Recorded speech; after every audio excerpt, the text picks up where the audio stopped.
Are you looking forward to the Tyson fight with Jake Paul? Absolutely, absolutely. It's going to be a great fight. I'm looking forward to it.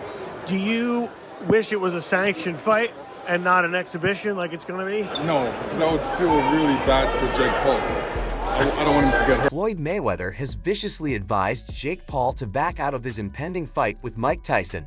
Outspoken podcaster Joe Rogan offers his critical assessment of what he sees in this unusual matchup. Mike Tyson is going to be turning 58 years old, so this fight will be extremely important and dangerous, but Rogan is still hopeful because he thinks Mike Tyson has the skill and willpower to complete the job. The seasoned 56-year-old broadcaster had a heated conversation with well-known American actor and comedian Sebastian Maniscalco during his podcast session. When they started talking about the massive Netflix production, the tone of their conversation changed. As they discussed the main points of the impending fight, a startling statement came to light. Joe called the bout a real full-bore 100% fight, summarizing it in one sentence. Joe Rogan was optimistic that the two competitors would enter the battle with their best foot forward. He noted it's not even an exhibition, it counts on their professional record, it's a professional fight. He did not lose sight of the fact that Tyson is 30 years older than his opponent though, and that fact has played a significant role in the more permissive regulations. He added they made it 2-minute rounds cause Tyson's old, and they were going to do 16 no gloves, but they're going for 14. Typically when heavyweights step into the ring, they lace up their 10-0 gloves and engage in a 12-round battle, each round lasting 3 minutes with a minute to catch their breath in between. However, this upcoming bout is shaking things up. It's scheduled for 8 rounds, each lasting 2 minutes with a full 2-minute break. Granted, after every round he used the last fight of Iron Mike with Roy Jones Jr. as an example to support his analysis. As previously stated, this is a professional bout, but this time Jones Jr., who is only 3 years old, Tyson's Jr., was the obvious underdog. Tyson was terrifying in addition to being larger in stature. Rogan clarified, saying, "I believe they agreed not to punch each other in the head during the Roy Jones Jr. fight. Roy consented to participate in the fight that evening because, based on my repeated close observation of the battle, it never appeared as though he was going for Roy's head." Tyson far exceeded everyone's expectations. From the start of the game, he kept Jones on the defensive. Tyson concentrated on using his former able power shots to attack the body in an effort to lessen his opponent's advantage in speed. The podcast host went on to say that Roy is a much smaller person. Roy didn't even need to lose weight when he was 175 pounds. He was at his peak then at 168 pounds.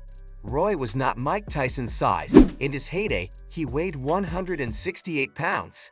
Mike Tyson is massive. He's just a different mass. He's the width and density. It's horrifying. In the meantime, Mike Tyson's prospects of defeating Jake Ellenberger have been diminished by Belfer, the former UFC fighter who fought Vander Holyfield. Paul Bell's familiarity with a boxer who is well past his prime is apparent, as he easily defeated Holyfield. Iron Man's age, 58, was matched in just 109 seconds by Tyson's former opponent. Holyfield had undergone intense training and preparation, yet Mike, the Brazilian, admitted that he was incomparable to him. When he faces Tyson, he expects the same result. Belfer claimed that even though Holyfield was extremely muscular and well fit, I was the superior man that evening. That's the essence of the game. I could have fallen if he had hit me, but I struck him first. I don't think Mike is the same fighter he used to be, and this bout feels more like an exhibition. We are aware that Tyson has turned to social media, where he has shared an impressive collection of short videos demonstrating his unmatched strength and punching power. This performance is in response to growing questions about whether he's ready to face Paul in the ring.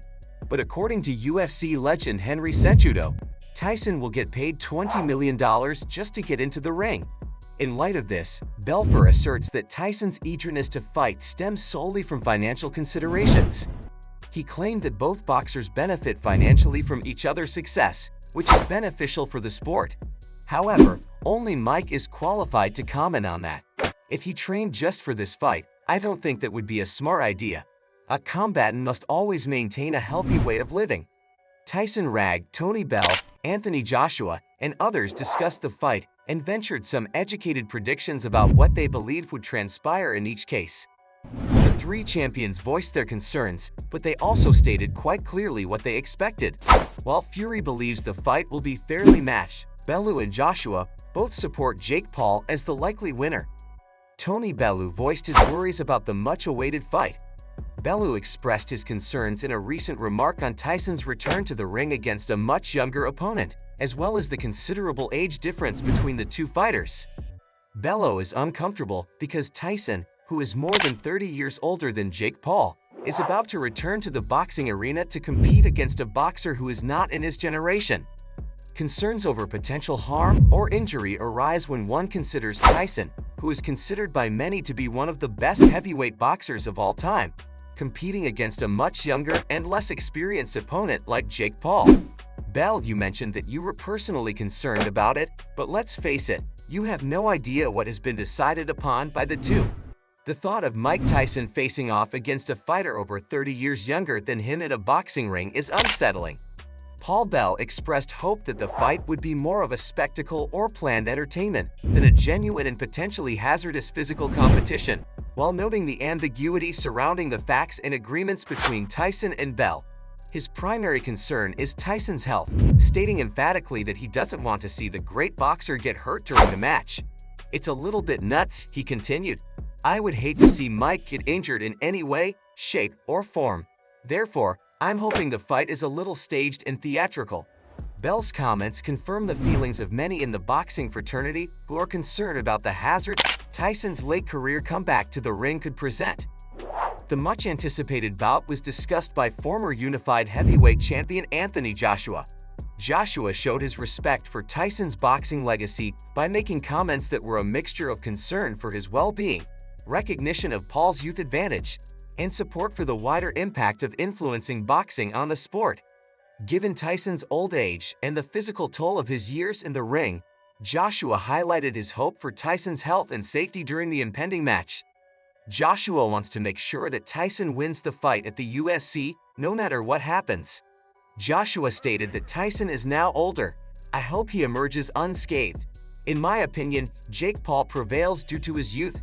That is all that matters when evaluating Tyson versus Paul." Joshua emphasized Paul's youth as a key advantage over Tyson, noting Paul's relative youth in comparison to the latter.